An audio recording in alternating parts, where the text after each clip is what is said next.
Hi, I'm Robert Osborne, and happy Father's Day. A couple of hours ago, we kicked off our Salute to Dads and Father's Day with Hollywood's most idealized father, Judge Hardy. Well, right now, we're going to see a father figure as different from Andy Hardy's dad as you can find. It's a wonderfully entertaining movie from 1973 called Paper Moon, about the funny but odd relationship between a 9-year-old orphan girl and a con man she suspects may be her father. It's a movie which at one point was going to star the real-life father-daughter team of Paul Newman and Nell Potts.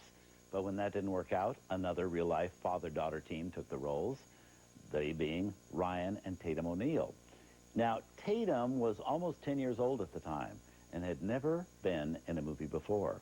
But she's so good in this movie, or maybe it was because Ryan and director Peter Bogdanovich helped her be so good, but however it happened, she gives a performance which won her the Academy Award as the year's Best Supporting Actress, making Tatum the youngest performer to ever win a competitive Oscar.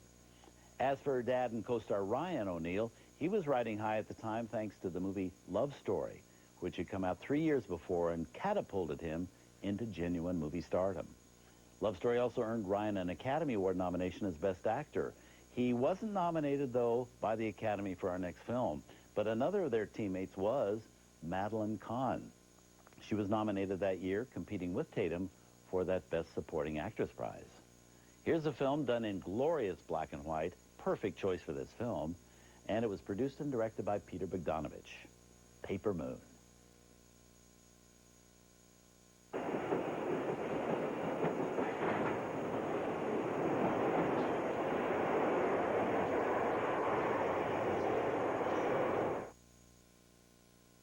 Three years after appearing together in this film, Ryan and Tatum O'Neal reunited with director Peter Bogdanovich for another period film, which was called Nickelodeon.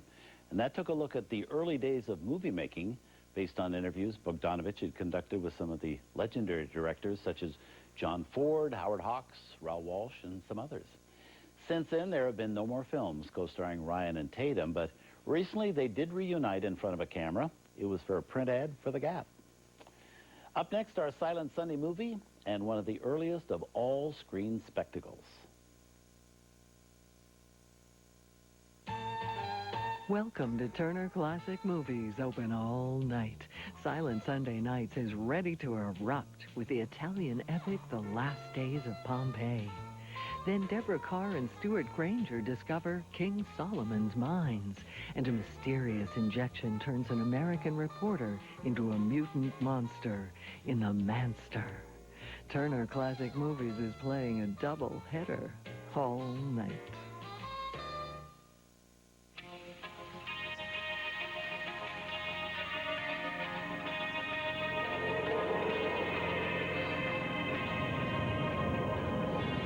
Goddess.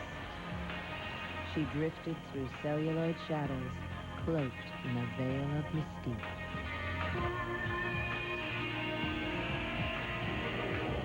Her emotions reflected through large, luminous eyes on a palette of black and white. She remained beyond our reach, leaving us with stolen glances and unanswered passions. Uncover the legend of Star of the Month, Greta Garbo. 23 films, Wednesdays in June. This Wednesday at 8, Garbo hides an adulterous affair behind the painted veil. Followed by Queen Christina and As You Desire Me. Completely commercial-free, only on Turner Classic Movies.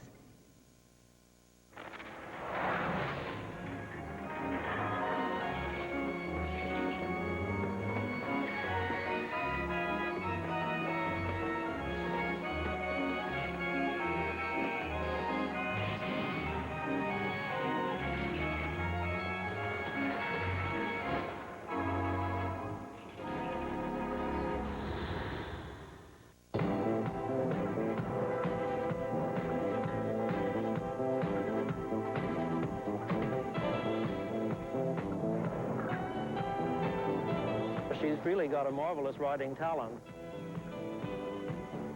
She's an exceptional girl.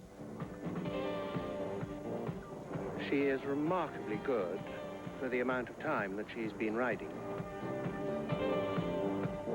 She has a great willingness to learn and the ability to do what you tell her. group of experts are discussing Tatum O'Neal and her role in a new motion picture, International Velvet. A film that will make heavy demands upon her acting ability, as it takes her from age 12 to 18, as well as challenging her physical prowess in horseback riding. I had ridden Western, and the Western I thought was nice. I like that. English now is much better, I think, for me. It's more sophisticated and more collected. Amid the pastoral elegance of the English countryside, Tatum will play out her role, which begins as a 12-year-old child meeting an aunt whom she has never seen. Tragedy has made her a stranger in a strange land.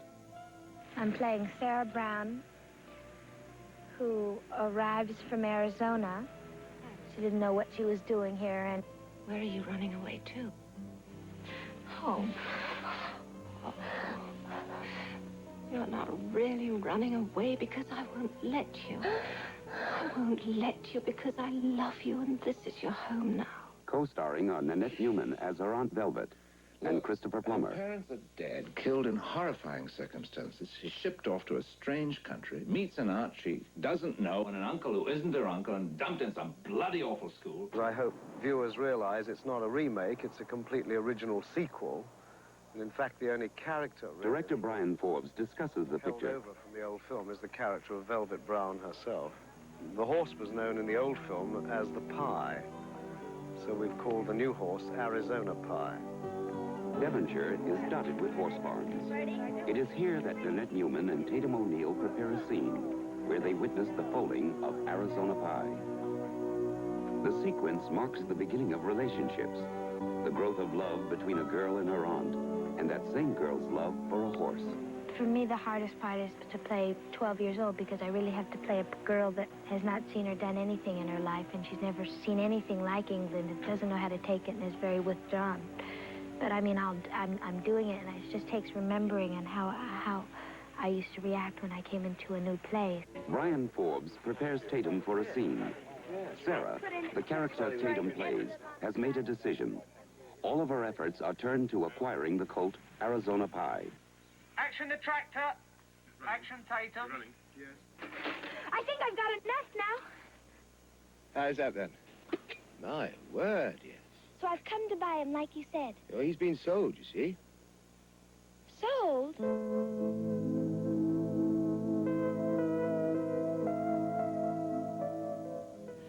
Oh, you seem a bit depressed, are you?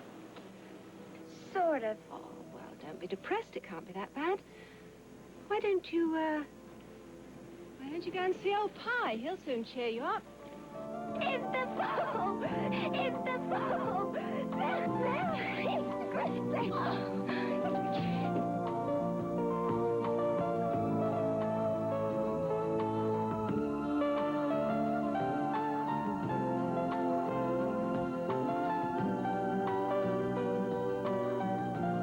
Director Forbes tells why the role was difficult.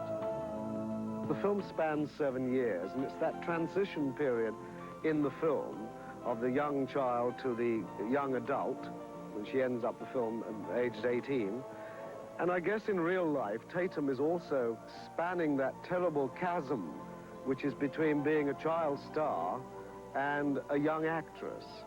Anthony Hopkins plays Captain Johnson, the leader of the British equestrian team, a taskmaster with a sense of humor. Now we come to the cross-country event. The cross-country event is considered by some, Miss Brown, to be an opportunity to display carefree abandon. This is a mistake for which I would cheerfully reintroduce capital punishment.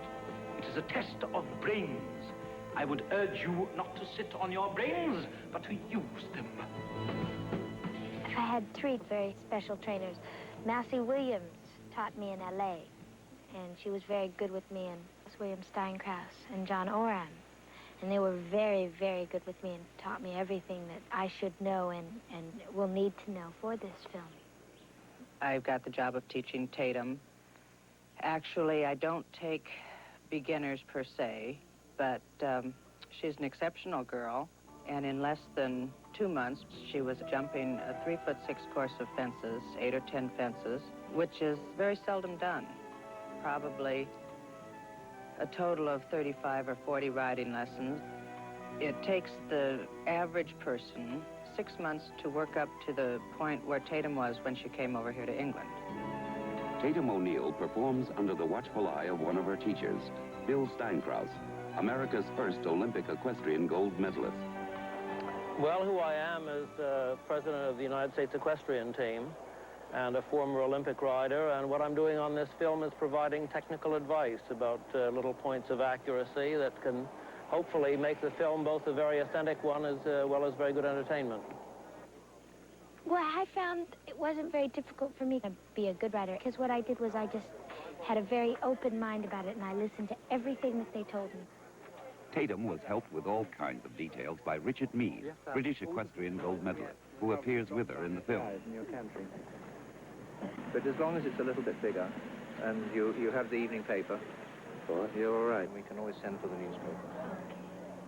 The willingness is a big plus, but what's even more extraordinary is the fact that she is a very good riding talent. I would say, I mentioned to somebody that if you had a class of 30 novice riders, she would be the star of the class, and that's just a fact. I've got it all planned. I'm going to get chosen for the British Olympic team. Dear Miss Brown, I am writing on behalf of the Combined Training Selection Committee to inquire if you and your horse, Arizona Pie, are available to train as possibles for the British team that will compete this year. It's not a cowboy movie. It's not an episode of Robin Hood where actors are just required to get on a horse and ride off into the distance. They have got to simulate being Olympic three-day event riders. And we are taking great pains to ensure, as far as is humanly possible, that we can simulate that. And she has to do some very difficult riding. What Tatum will be doing is an actual shooting of a 3-day event, which includes phases, roads and tracks, cross-country jumping, and stadium jumping. She's what I would call an inspired beginner. She is remarkably good for the amount of time that she's been riding.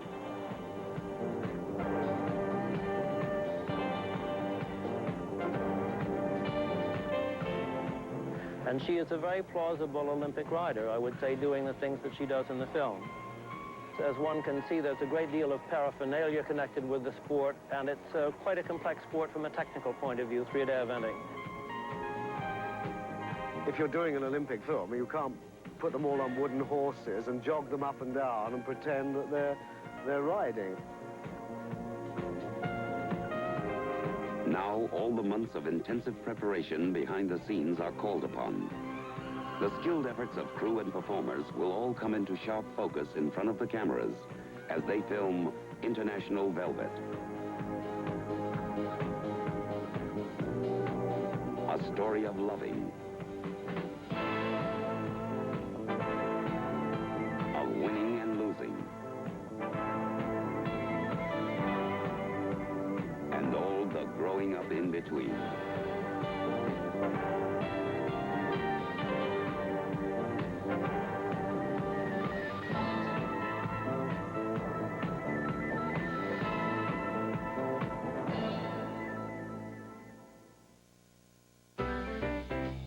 This is your ticket to Turner Classic Movies. Now playing. Man, what a guy. 24 hours a day, more than 350 movies per month. Now playing. The brand new viewer's guide to Turner Classic Movies, with easy-to-read movie schedules, along with highlights of TCM's monthly star and director tributes, film festivals, and weekly showcases. Plus behind-the-scenes cover stories by our own Robert Osborne. Just call 1-800-TCM-1002.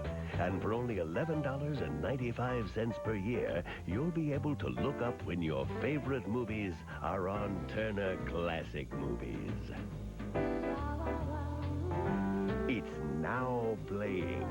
So call 1-800-TCM-1002 or send check or money order to Now Playing. P.O. Box 420934, Palm Coast, Florida. 32142-0934. And for only $11.95 per year, get your ticket to movie heaven from Turner Classic Movies. Allow 6 to 12 weeks for delivery.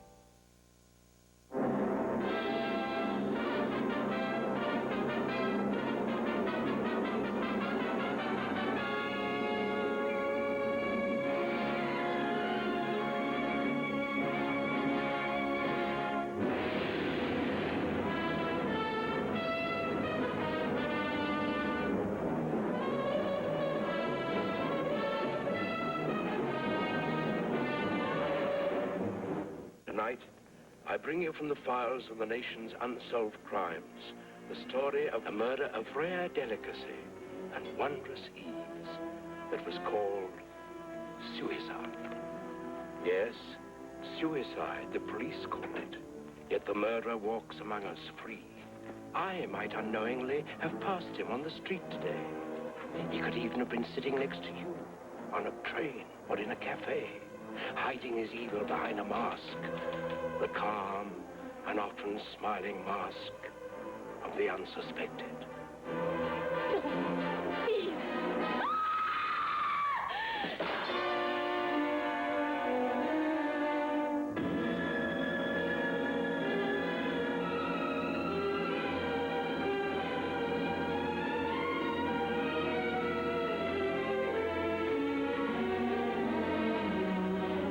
You're in a great deal of danger.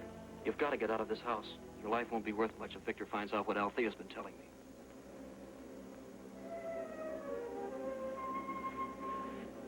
You better get out, Althea.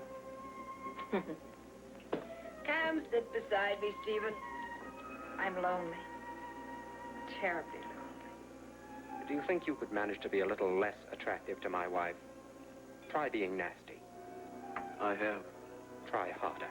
Matilda, you didn't see anything. You couldn't have. Steve isn't there. No, I saw him. Oh, it's insane hysteria. I tell you, you didn't see him. You only imagined you did.